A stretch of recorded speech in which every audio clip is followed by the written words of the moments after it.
I have a Facebook, I don't have a Twitter. I'm considering deleting my Instagram and my Facebook because I'm just seeing the shit that people are putting there. I'm like, come on, guys. Like, what are you doing? Like, this isn't helping you or whatever freaking backwards cause you have.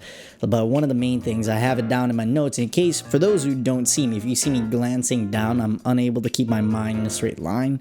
I have a handy dandy iPad, and on this handy dandy iPad I have bullet points that I wanted to talk about during this podcast. And one thing that I wanted to talk about is, well, there seems to be like this glamorization of bad and toxic habits, especially on Facebook and especially from young people my age going up.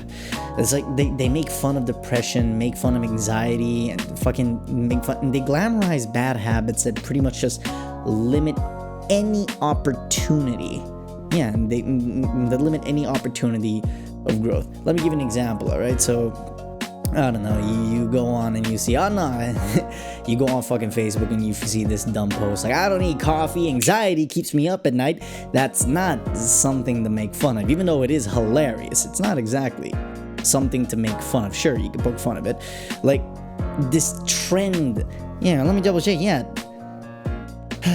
I think like this trend of just glamorizing bad and toxic behavior, right? It's something that can be like really dangerous because as social media becomes more and more becomes part of the norm, okay?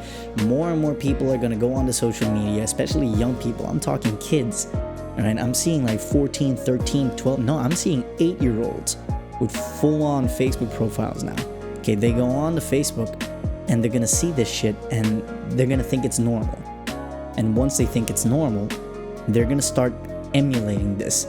And what you're gonna have is you're gonna have like this, like a generation of people who, rather than try to solve their problems, they just make fun of it for the likes, the temporary high and validation that these types of posts actually give you. Well,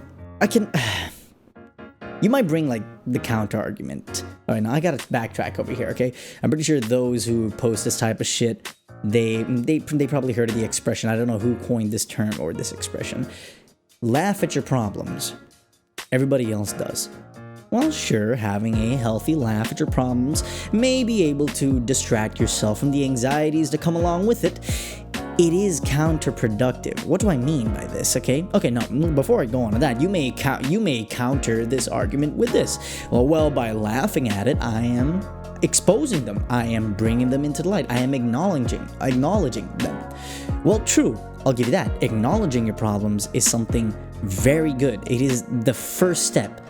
But, and this is a huge but, it is the first step down a very long and very windy road. What do I mean by this?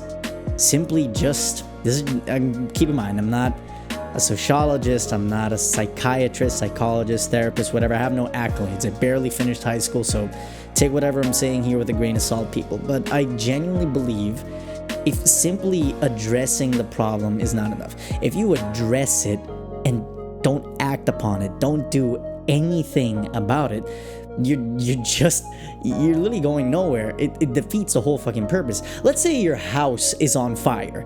You see your house on fire, like, yep, it is on fire. Okay, good. You've acknowledged it, you've brought it out into light, but you don't call the fucking fire department. What's gonna happen? The house is gonna burn down. Think of the freaking what's that meme I saw a long time ago? The dog sitting down while his house is just a blazing inferno. Just, this is fine. Sips his coffee while he freaking slowly melts. I'm looking down at my iPad. I'm looking at my notes. I'm just thinking, yeah, these are great, but nah. Look, I'm gonna speak from the heart a little bit here. Look, I get it. Your life is always gonna be a struggle. You're always gonna have problems.